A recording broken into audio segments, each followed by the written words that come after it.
At my daughter's engagement, she said I wasn't needed, then demanded I fund the wedding. But I ruined her plans. The Westlake Country Club glittered like a jewel box that evening. Crystal chandeliers cast a warm glow over the crowd of well-dressed guests mingling beneath them, champagne flutes in hand. I adjusted the strap of my navy blue dress, a splurge from Nordstrom that had cost more than I'd ever spent on clothing in my younger years, and tried to quiet the flutter of nerves in my stomach. This was my daughter Natalie's engagement party. My beautiful, talented daughter who had once been a tiny girl clinging to my hand as we navigated life together, just the two of us. Now she was 27, glowing with happiness, and about to marry Ryan Bennett, the handsome entrepreneur she'd met at a tech conference 18 months ago. I, Eleanor Morgan, should have been bursting with pride. And I was, but there was also a tangle of other emotions I couldn't quite name. Perhaps it was the speed of their relationship, or the way Natalie had changed since meeting Ryan, the way she now spoke about success, money, and status with a hungry gleam in her eye that reminded me of her father before he walked out, leaving me with a mountain of debt and a 3-year-old daughter to raise alone. Mom, you made it. Natalie appeared at my elbow, resplendent in a champagne-colored dress that highlighted her golden hair, my hair, before the gray started creeping in. She kissed my cheek, the scent of her expensive perfume enveloping me. Of course I made it, sweetheart. I wouldn't miss this for the world. I squeezed her hand. Everything looks beautiful. You must have worked so hard on the arrangements. Oh, Ryan's mother helped with most of it, she said dismissively. She knows all the right people. The florist is the same one who did Chelsea Clinton's wedding. Did you know? And the caterer works with the hem. I nodded, swallowing the small sting. I hadn't been asked to help plan any of this, despite offering multiple times. Mrs. Bennett has been absolutely wonderful, Natalie continued, looking across the room to where Ryan's mother stood holding court with several elegantly dressed women. She has such exquisite taste. You two should chat. I think you'd learn a lot from her. I suppressed a wince at the implication that I needed social guidance from Ryan's mother. 24 years of building Morgan Innovation Solutions from my garage to a company that now employed over 200 people had taught me plenty about networking and social graces. Thank you very much. I'd love to meet her properly, I said instead.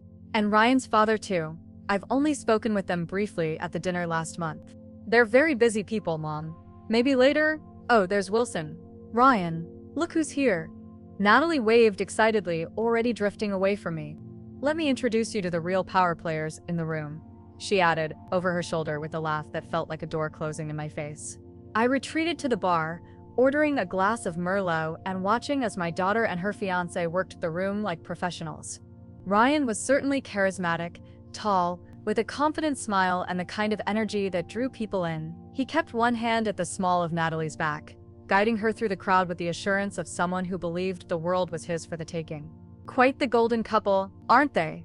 A voice beside me made me turn. A silver-haired man in an impeccably tailored suit nodded toward Natalie and Ryan. They certainly are, I said. I'm Eleanor Morgan, Natalie's mother. Ah, the famous Eleanor. I'm Harold Whitman. My firm has been watching your company's rise with great interest. He extended his hand, which I shook, pleased at the recognition. Impressive work with that new medical device tracking system. The healthcare industry needed that kick in the pants. I smiled, warming to the conversation. Thank you. It's been a challenge, but a rewarding one. We're actually looking at expanding the technology. A tinkling sound cut through the hum of conversation as Ryan tapped a spoon against his champagne glass. The room gradually quieted, all eyes turning toward him and Natalie, who stood on a small raised platform near the orchestra. Ladies and gentlemen, Ryan's voice carried confidently across the room. First, Natalie and I want to thank you all for coming to celebrate with us tonight. Your presence means the world to us. Natalie beamed up at him, radiant with happiness, and despite my mixed feelings about their relationship, my heart softened. I wanted this for her, to be loved, to be happy. As many of you know, Ryan continued, TechVantage is about to launch our newest platform, which is already generating incredible interest from major investors. He paused for effect, basking in the murmurs of approval. In fact, we've just secured a meeting with Meridian Partners next week, which could propel us into the stratosphere. A smattering of applause followed this announcement. I frowned slightly. Meridian Partners was notoriously fickle with their investments, and I'd heard through industry channels that they'd been pulling back from tech startups recently. But tonight isn't about business, Ryan said, though his pleased expression suggested otherwise. It's about love, about finding that one person who supports your dreams and stands beside you as you reach for the stars. He wrapped an arm around Natalie's waist. I couldn't be luckier to have found Natalie, who believes in me and in our future together. Natalie took the glass from Ryan's hand, stepping slightly forward. And I couldn't be luckier to have found a man who sees me as an equal partner, not just in life but in building something extraordinary together. She looked around the room, her eyes skipping over me as if I were just another face in the crowd. Ryan and I are going to create something amazing. A life, a family, and a business empire that will change the world. I raised my glass with everyone else, ignoring the slight tremor in my hand. When had my practical, level-headed daughter started talking about business empires?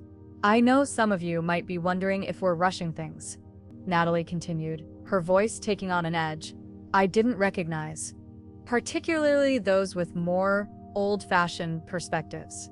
This time her eyes did find mine, briefly, pointedly. But when you know, you know, and when destiny comes knocking, with the promise of the life you've always dreamed of, you don't hesitate. Ryan squeezed her shoulder proudly.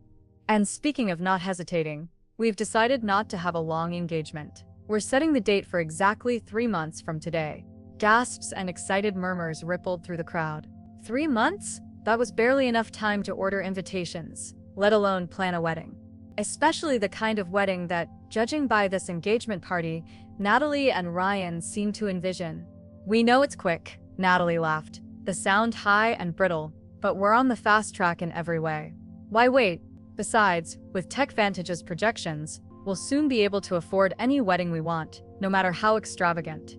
She raised her glass higher, to new beginnings and unlimited possibilities. To new beginnings, the crowd echoed. And don't worry, Mom, Natalie added, her voice suddenly carrying across the room directly to me, making heads turn in my direction. We won't need to dip into your hard-earned money. Ryan says we'll be worth more than you by the end of the year. Laughter rippled through the room, but it felt like a slap. I maintained my smile through sheer force of will, lifting my glass in acknowledgement as heat crept up my neck and into my cheeks. Next to me, Harold Whitman shifted uncomfortably. A bold claim, he murmured. The tech sector can be unpredictable. I took a long sip of wine to compose myself before responding. Indeed. As I'm sure my daughter and future son-in-law will discover, the party continued around me, but I felt suddenly invisible, a sensation I hadn't experienced since my early days as a female entrepreneur in a male-dominated industry. Back then, I'd learned to use that invisibility to my advantage, listening and observing when others underestimated me. Perhaps it was time to employ that strategy again. I circulated, smiling and making small talk, but my mind was elsewhere. Something wasn't adding up about Ryan's confident proclamations regarding TechVantage, and Natalie's casual public dismissal of me, the mother who had worked 16-hour days to give her everything, who had never missed a school play or soccer game despite building a company from scratch, had struck deeper than she knew. Later, as the party was winding down, I found Natalie in a quiet corner, laughing with Ryan's mother, a willowy woman with a permanent look of polite disdain. Natalie, I'm heading out, I said. I have an early meeting tomorrow. It was a lovely party. Oh, already? Well, I suppose you do need your rest. Natalie's smile didn't quite reach her eyes. Mrs. Bennett and I were just discussing wedding venues. She thinks the Harrison estate would be perfect. They only book about 2 years in advance, but she knows the owner personally. That sounds lovely, I said carefully.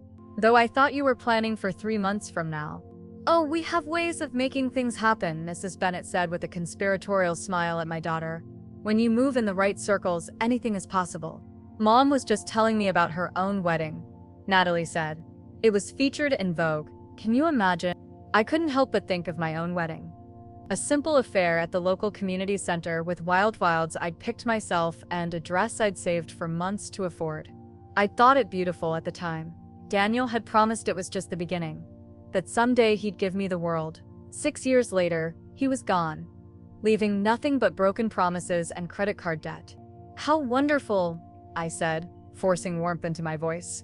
Well, I'll leave you two to your planning. Good night, Natalie. Mrs. Bennett. Natalie gave me a quick, distracted hug. Bye, Mom. I'll call you soon. I walked out of the glittering ballroom alone, the cool night air a relief against my flushed skin. As I waited for the valet to bring my car, I found myself thinking about the empire I'd built after Daniel left, the late nights poring over spreadsheets at the kitchen table after Natalie had gone to bed, the risks I'd taken, the failures I'd overcome. No one had handed me anything. Everything I had, I'd earned through hard work, perseverance, and careful planning. Ryan's boastful claims about TechVantage's imminent success rang hollow in my ears. In my experience, those who talked the loudest about future wealth were often the ones standing on the shakiest foundations. And as for my daughter's casual dismissal of me and everything I'd accomplished, well, perhaps it was time for both Natalie and her fiancé to learn that respect wasn't demanded, it was earned. As I drove home through the quiet streets, a plan began to form in my mind. Not revenge exactly, more like a lesson in humility and reality. Sometimes the people who think they don't need you are the ones who need you most of all.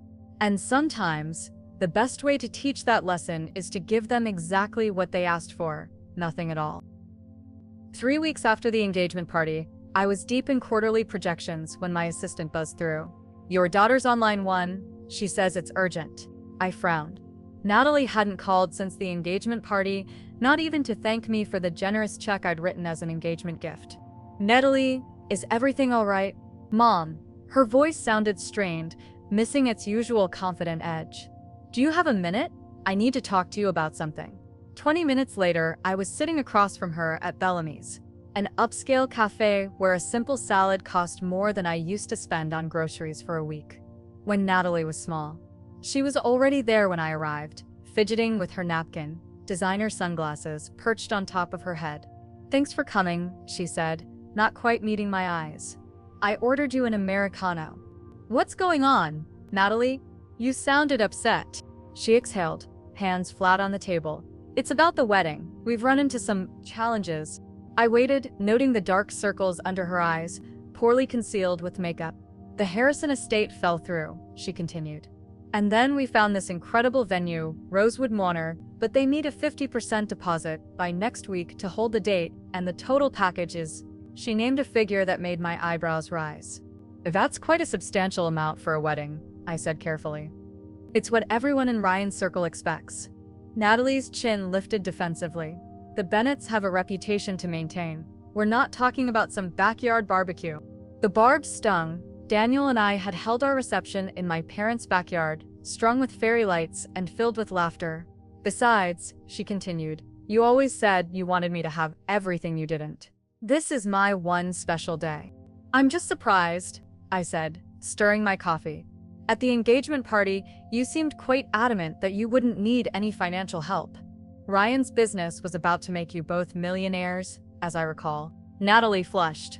Well, that's the thing. Ryan's investment meeting with Meridian Partners got pushed back. It's just a timing issue. They're absolutely going to invest, but the funds won't clear before we need to secure the venue. I see. Mom, please, we need your help, just for a little while. Her voice dropped to a whisper. The Bennetts think we've already made the deposit. Ryan told them he handled it. Something clicked into place. Does Ryan know you're asking me for money? Natalie's silence was answer enough. Natalie, if TechVantage is doing so well, surely there are other options. Business credit lines. It's complicated, she snapped. The company is in a critical growth phase. Every dollar is tied up in development. Ryan says we can't divert funds right now, or we'll miss our launch window. I studied my daughter, seeing the shadows of anxiety behind her practiced composure. And this elaborate wedding has to happen in 3 months, because that's what we announced to everyone. Because the Bennetts have already told their entire social circle. Because Ryan says making a strong first impression as a couple is crucial for our future connections. Her voice rose with each reason, drawing glances from nearby tables. That all sounds like keeping up appearances, I observed. Not exactly solid financial planning. Oh my God! Not everything is about your precious financial planning. Natalie's eyes flashed with frustration. This is about my future, my happiness. Isn't that what mothers are supposed to care about? The cafe seemed to still around us. I took a measured sip of my coffee, waiting for the flare of hurt to subside. Mothers also care about their children making sound decisions, I finally said. But you're right, this is about your happiness. Tell me exactly what you need. Relief flooded her face. So you'll help? I didn't say that. I want to understand the situation first. Natalie pulled out her phone and began scrolling through a spreadsheet. Here's the breakdown. Venue, catering, flowers, band, photographer. She rattled off figures that made my accountant's heart palpitate. Plus we need to secure the honeymoon booking, and there's the dress. The dress alone costs more than my first car. I murmured. Mom, it's Vera Wang. Of course it is. She placed her hand on mine. I know this seems extravagant to you, but Ryan says an investment in our social standing now will pay dividends later. His contacts are crucial for TechVantage's next phase. Putting on a show for investors rarely ends well, I warned. God, you're so old-fashioned, Natalie sighed. This is how business works now. It's all about the right image, the right connections. I studied my daughter, wondering when she'd adopted these values so foreign to what I'd taught her. And what does Ryan say about asking me for money after you both so publicly declared you wouldn't need it? Natalie's gaze dropped to the table. He doesn't need to know the details. Once TechVantage closes this next round, we'll pay you back with interest. Warning bells clanged in my mind. Something wasn't right about Ryan's business if his fiancée was secretly requesting funds while he boasted about imminent success. I'll think about it, I said, gathering my purse. Send me all the information, the full wedding budget, the venue contract, everything. We need an answer by Friday, Natalie pressed. It's your duty as mother of the bride. Everyone contributes to weddings. I paused, halfway out of my seat. My duty? That's how it works, Mom. Parents help with weddings. It's tradition. I smiled tightly. I'll be in touch, Natalie. As I walked back to my office, my thoughts weren't on tradition or duty, but on what Ryan Bennett might be hiding behind his confident smile and grandiose promises. That evening, I sat in my home office, staring at Natalie's wedding budget spreadsheet. The numbers were astronomical. Designer everything, premium vendors, a guest list of over 300 people, most of whom I'd never heard of. At the bottom was a simple note, deposit needed by Friday. I closed the file and opened my browser. If I was going to consider financing this extravagance, I needed to understand exactly what was happening with TechVantage, the company that was supposedly on the verge of making my daughter and her fiancé wealthier than me. A quick search yielded their sleek website, full of buzzwords and vague promises about revolutionizing data integration for the modern enterprise. Pretty language, little substance. I'd seen too many startups with fancy websites and empty bank accounts to be impressed. I picked up my phone and called Marcus, my company's head of research. I need information on a tech startup called TechVantage. Discreetly. Marcus didn't ask why. That's why I'd hired him 15 years ago. Brilliant and unquestioning. I'll have something for you by morning, he promised. At 7 a.m., Marcus's report hit my inbox. I skimmed it over my first coffee of the day, my frown deepening with each paragraph. TechVantage had been founded 2 years ago, with an initial seed round of modest funding. They'd burned through that developing a prototype that had garnered some interest but no major contracts. Their second round of funding had stalled, with only a fraction of the targeted amount raised. Most concerning was the note at the bottom, company currently operating on bridge loans. Meridian Partners meetings scheduled 3 times in past 6 months, postponed each time. Current runway estimated at 60-90 days without additional investment. I sat back, piecing together what this meant. Ryan's company wasn't on the verge of success. It was on the verge of collapse. No wonder he needed that wedding to happen quickly. If TechVantage folded in 3 months, the illusion would shatter. My phone buzzed with a text from Natalie. Have you decided yet? Need to confirm with venue today. I set the phone aside and scrolled further through Marcus's report, stopping at a section titled Key Pending Contracts. And there it was, a potential game changer. TechVantage was in late-stage negotiations with Westfield Healthcare Systems to provide data management for their network of hospitals. The contract, if secured, would be worth millions and might save the floundering startup. I stared at the name, a chill running through me. Westfield Healthcare Systems.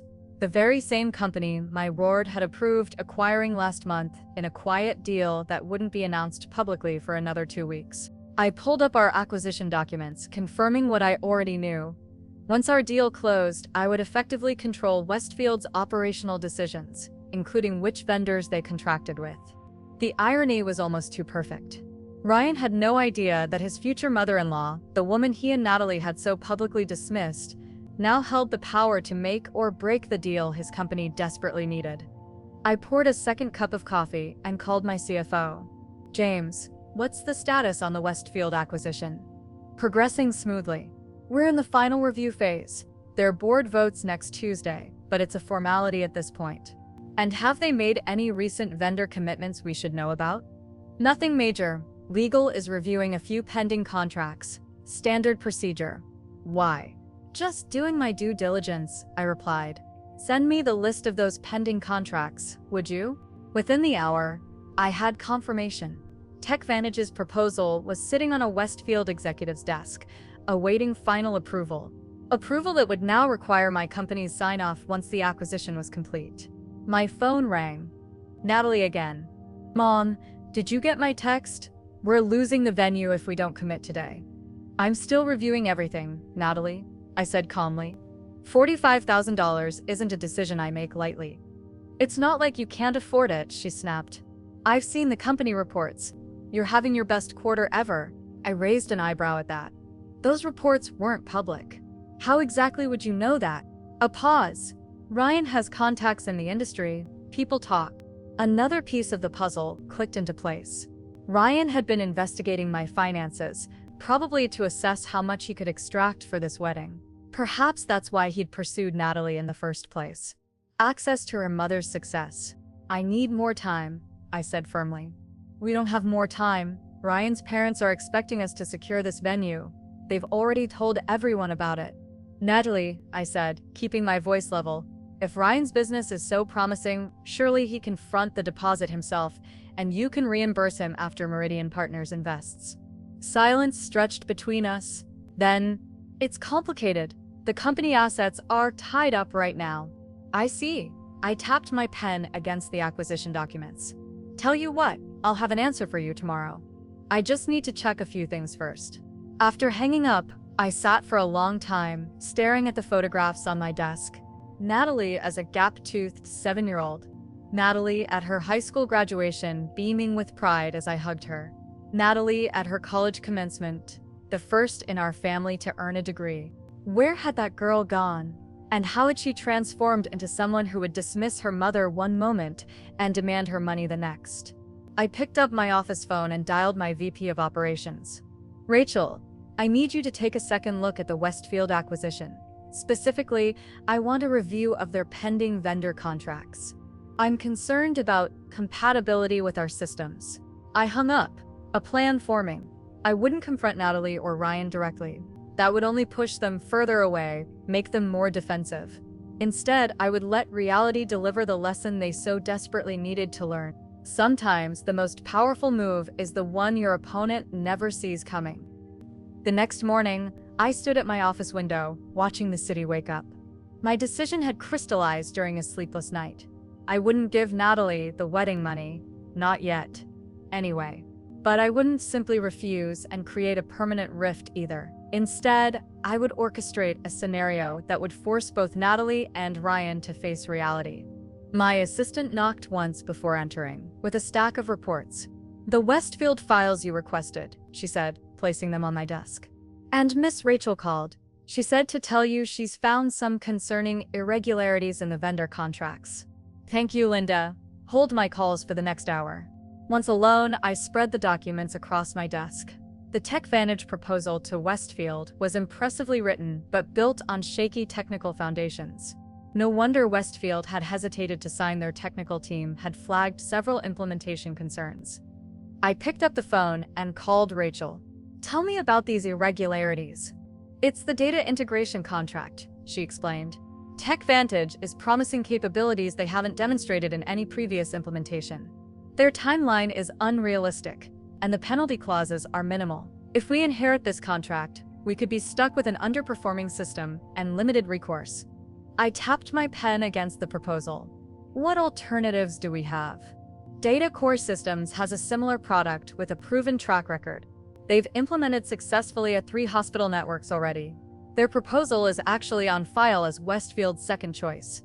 Get me everything on Data Core, and schedule a meeting with Westfield CTO for this afternoon.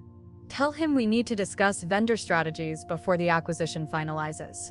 By lunchtime, I had read both proposals thoroughly. Data Core's solution was indeed more reliable, though less flashy than TechVantage's promises. In terms of business decision-making, the choice was clear. My phone rang. Natalie again. Mom, I need an answer. The venue won't hold past noon. I closed my eyes briefly. I'm sorry, Natalie. I can't provide the money right now. What? Why not?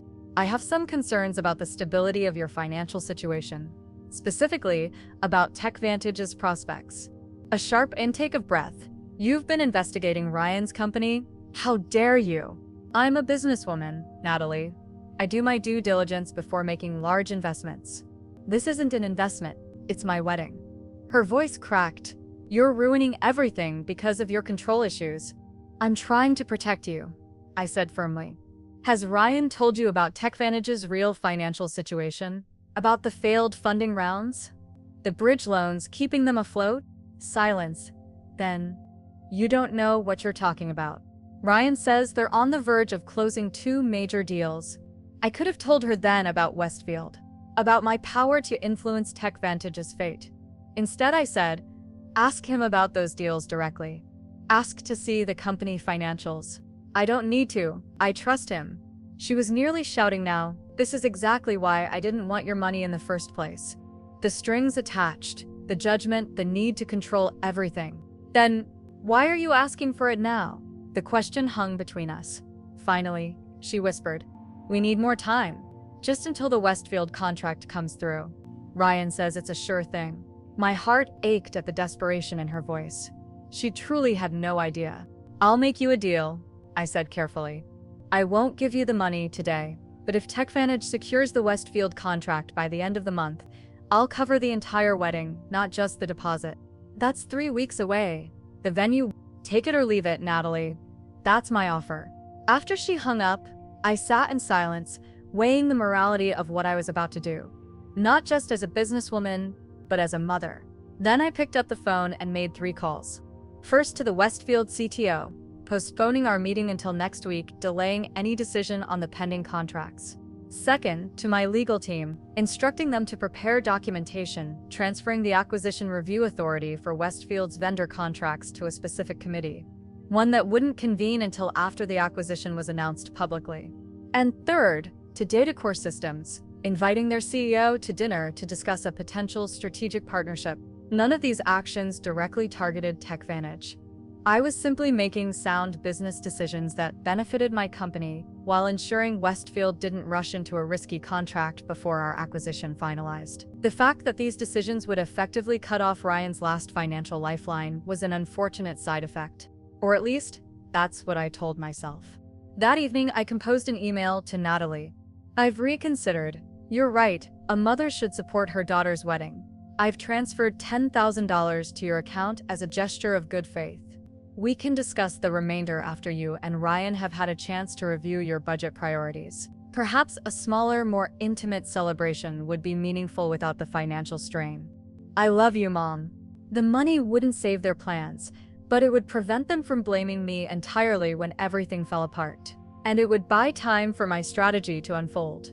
As I hit send, my phone lit up with a news alert. Meridian Partners scales back tech investments amid market concerns. Ryan's last hope for outside investment was evaporating before my eyes. Soon, the Westfield contract would follow. I closed my laptop, feeling neither triumph nor guilt, but a strange, sad certainty. The lesson coming for Natalie and Ryan would be painful but necessary, and unlike my ex-husband all those years ago, I would be there to help pick up the pieces when reality finally shattered their illusions. 2 weeks passed. I monitored the situation from a distance, watching as my carefully orchestrated dominoes began to fall. First came the announcement of my company's acquisition of Westfield Healthcare Systems. Business journals praised the strategic move, noting our commitment to revitalizing Westfield's technological infrastructure with proven industry partners. The press release specifically mentioned our partnership with DataCore Systems, effectively announcing TechVantage's exclusion without naming them. 3 days later, an industry blog published a story about Meridian Partners formally withdrawing from all pending tech startup negotiations, citing market volatility and inflated valuations. TechVantage wasn't mentioned, but I knew Ryan would feel the impact. I heard nothing from Natalie. The $10,000 I'd sent had been deposited immediately, but no acknowledgement came. I tried calling twice, receiving only her voicemail. I told myself this was part of the process. Sometimes people need to sit with their consequences before they're ready to face the person who tried to warn them. Then, at 2:17 on a rainy Tuesday afternoon, my assistant buzzed me. "Your daughter's here.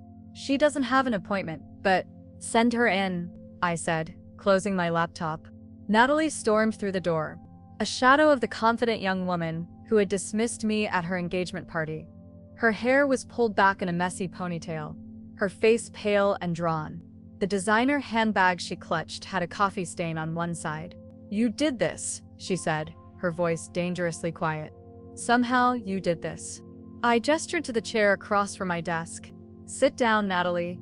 "I don't want to sit. I want to know what you did." The Westfield contract was a done deal. Ryan said it was practically signed. Then suddenly they're going with DataCore. Her voice cracked. 2 days after your company announces the acquisition. That's not a coincidence. I maintained a neutral expression. Business decisions are rarely personal, Natalie.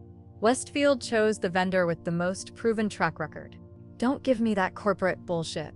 She slammed her hands on my desk, tears streaming down her face. Ryan's investors pulled out yesterday. All of them. The company has 3 weeks of runway left. Our wedding venue canceled because we couldn't make the final deposit. His parents are furious. Everything is falling apart, and it started with you buying Westfield. I stood, walking around to her side of the desk. "Natalie, I'm sorry things aren't working out as you hoped. The TechVantage's problems started long before my acquisition. Ryan's been operating on borrowed time and borrowed money for months." "That's not true," she insisted, but doubt flickered in her eyes. "He just needed this one contract to turn things around." "Did he show you the company financials? The failed funding rounds? The bridge loans?" She looked away. "He said I wouldn't understand the complexity, that I should trust him. The same way you trusted him when he said you'd be wealthier than me by year's end?" I kept my voice gentle. "The same way you trusted him when he said Meridian Partners was about to invest?" Natalie sank into the chair, her anger deflating. You knew all along his company was struggling. That's why you wouldn't give us the wedding money." I sat in the chair beside her. "I suspected, then I confirmed. But if I had simply told you, would you have believed me? Or would you have seen it as me trying to control you?" She stared at her hands. "Why didn't you just say no to the money? Why did you string us along? Was it revenge for what I said at the engagement party?" "Not revenge," I said firmly. "A lesson about reality, about consequences. The kind of lesson your father never learned." Natalie looked up sharply. "Don't bring Dad into this. Your father made grand promises he couldn't keep. He talked about future wealth while accumulating present debt. He blamed everyone but himself when things fell apart." I took her hand. "I watched you starting down the same path with Ryan, believing in castles in the air. So, you decided to knock them down yourself?" Bitterness edged her voice. "I decided to make sound business decisions that protected my company while letting reality take its course with TechVantage." I squeezed her hand. The wedding venue, the Bennett's expectations, the social pressure. Those would have collapsed eventually. I just accelerated the timeline. Before you were legally bound to Ryan's debts. Tears spilled down her cheeks. "You don't understand. Ryan's a mess. He won't get out of bed. His parents are talking about moving back to Boston and taking him with them." She swiped angrily at her tears. "I gave up my apartment to move in with him. I quit my job because he said I'd be more valuable helping with TechVantage's social media. I have nothing now. Nothing. The words hung between us, raw and accusing. I felt a wave of guilt. Had I gone too far? In teaching my daughter a lesson about financial reality, had I stripped away too much of her security? "You have me," I said quietly. "You've always had me. Even when you said you didn't need me." She yanked her hand away. "And now you expect me to thank you? To crawl back to my mother with my tail between my legs because you were right?" "No," I said, "I expect you to stand up, dust yourself off, and figure out what you want. Not what Ryan wants, not what the Bennetts want, not what I want, what Natalie wants." She stared at me, anger and hurt battling in her eyes. Then, without another word, she grabbed her bag and walked out. I watched through my office window as she crossed the parking lot in the rain, shoulders hunched, no umbrella. For the first time since I'd begun my plan, I wondered if protecting her future had been worth damaging our present. A week passed with no word from Natalie. I immersed myself in work, finalizing the Westfield integration and approving DataCore's implementation timeline. On paper, everything was proceeding perfectly. The acquisition was already showing positive results. Our stock price had inched upward, and the board was pleased. But at night, alone in my house, I replayed Natalie's words. "I have nothing now. Nothing." Had I gone too far? The question haunted me. I'd wanted to teach her about financial reality, about the dangers of empty promises and flashy appearances, lessons her father had never learned. But I hadn't intended to leave her destitute and heartbroken. On Friday evening, as I was about to leave the office, my assistant appeared in the doorway. "There's someone in the lobby for you. She doesn't have an appointment." "Natalie?" I asked, hope rising. "No, it's Mrs. Bennett, Ryan's mother." I stiffened. "Send her up." Minutes later, Catherine Bennett glided into my office in an immaculate cream pantsuit, her silver blonde hair perfectly coiffed. She declined my offer of a seat. "I'll be brief," she said. "My husband and I are taking Ryan back to Boston tomorrow. His little venture has unfortunately failed." She spoke as if describing a child's lemonade stand rather than a company's collapse. "We've arranged interviews with several family connections. He'll land on his feet." "I see," I said, keeping my expression neutral. "And what about Natalie?" Catherine's perfectly manicured fingers adjusted a pearl earring. "Ah, yes. Your daughter. Ryan has explained the situation to her. These youthful romances often burn bright but brief, don't they? Especially when circumstances change." The clinical coldness of her tone made my stomach clench. "He's breaking off the engagement? It's for the best. Ryan needs to focus on rebuilding his career without distractions." She gave a thin smile. "I thought you should know, Mother." To Mother. "No doubt you'll want to comfort Natalie during this difficult time." My hands curled into fists beneath my desk. "Where is she now?" "I believe she's clearing her things from Ryan's apartment. We need it vacated by morning for the cleaning service." Catherine checked her watch. "I must be going. Our car service arrives at 7 tomorrow." After she left, I sat motionless, processing the Bennett family's brutal efficiency. They'd cut Natalie loose the moment Ryan's prospects dimmed. No wedding, no fiancé, no future mother-in-law featured in Vogue. Just a young woman with no job and nowhere to live, discarded when she no longer served their purposes. I grabbed my keys and drove straight to Ryan's luxury apartment building. The night doorman recognized me from previous visits and let me up without calling.